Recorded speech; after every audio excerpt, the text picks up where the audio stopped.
There was a man born a long time ago, somewhere in the United States,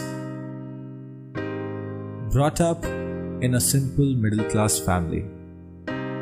His father was a loving family man and used to work in his farm. When he was 5 years old, one summer afternoon, his father came home with a fever.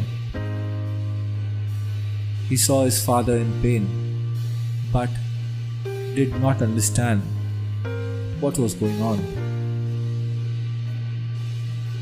That day, doctor was called twice.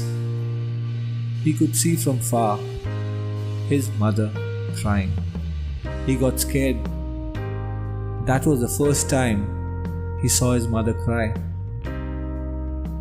Later that day, his father died. He was too young to realize what has happened, but will always remember that summer afternoon all his life. After his father's death, his mother started stitching clothes of other people and also got a job in a factory. At 7, he learned how to cook to feed his younger siblings as his mom was away working. One day, he baked his first bread. He wanted to show this to his mother, but she was working in a factory 3 miles away.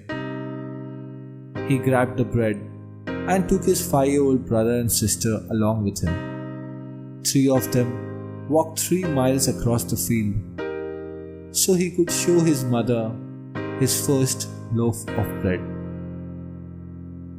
When they reached factory, he started searching for his mother. His mother saw him from far, carrying a loaf of bread in his hand and having a huge smile on his face.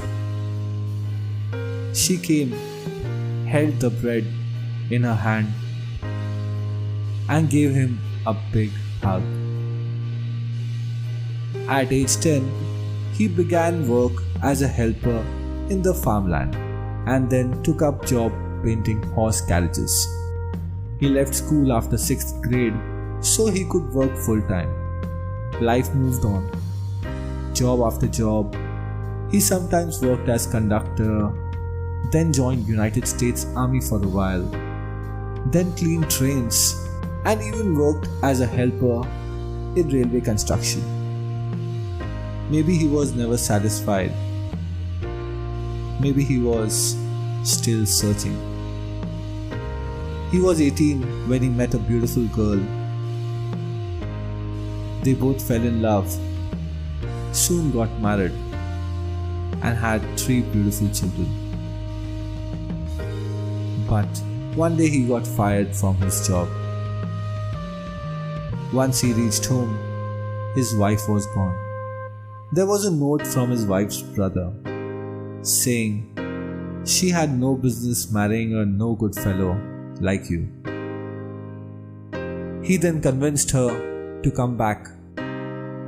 Later, studied and practiced law for some time, and after that, even became an insurance salesman, all the while moving from one career to another.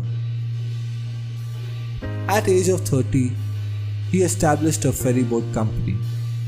The ferry was an instant success.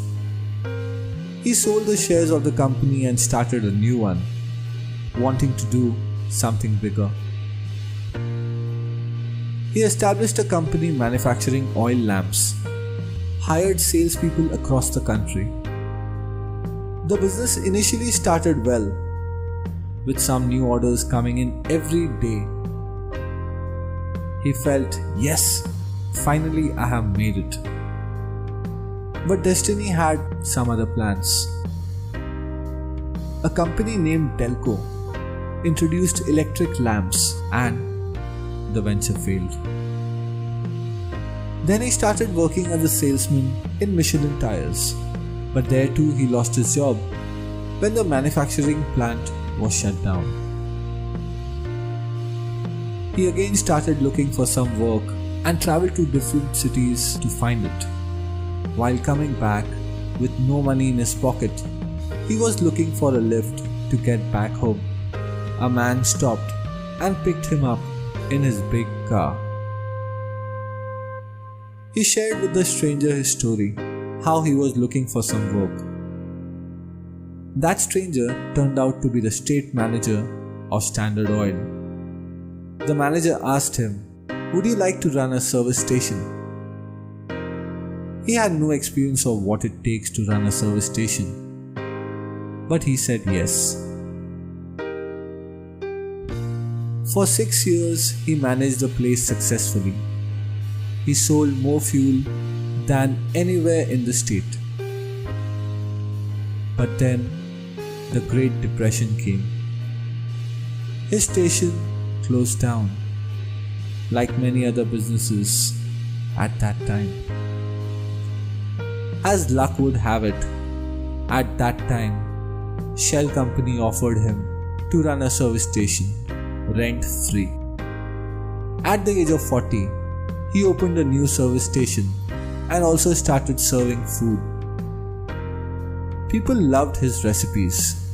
He didn't have any seating in the service station, so people would eat in his adjacent living quarters.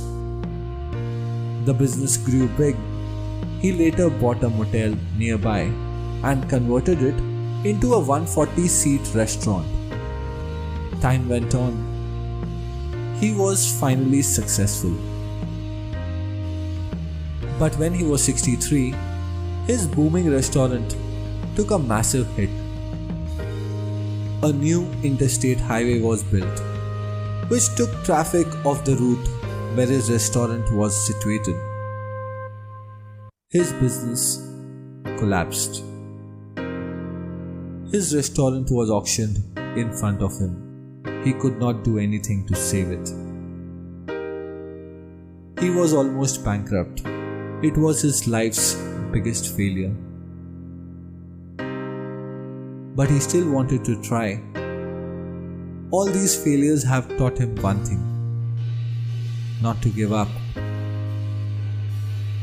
He decided to sell his recipe to various restaurants at a small cost.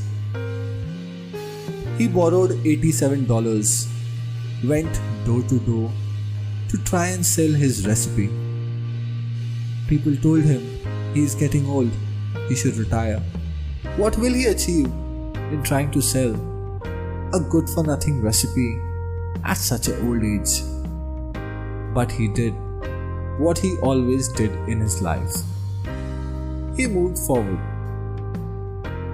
He lived in his car for 2 years.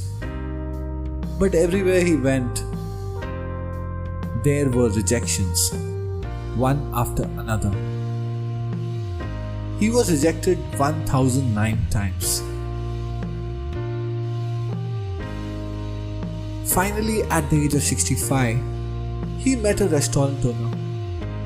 He cooked his recipe and made him eat it. The owner liked it. He said yes. Now, decades after that one restaurant, the number has grown to 20,000 restaurants across the world,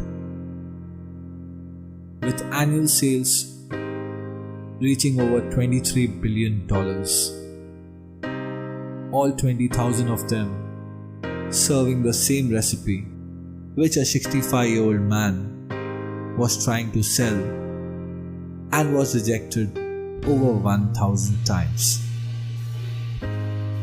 He is Colonel Sanders, founder of Kentucky Fried Chicken. If he would have retired or accepted failure, there would not have been any KFC. Hundreds and thousands of jobs that were created because of him would never have been created. We don't even try to achieve our dreams because we fear failure, or remember the failures of the past when we tried and failed. We don't realize failure is inevitable. Throughout history, there has never been a single human being who has never faced failure. So why should we fear what is and what always will be there? If your heart is pumping, if your mind is ready to accept challenges, it's never too late to try to achieve your dream. It's never too late to learn something new. It's never too late to experience something beautiful.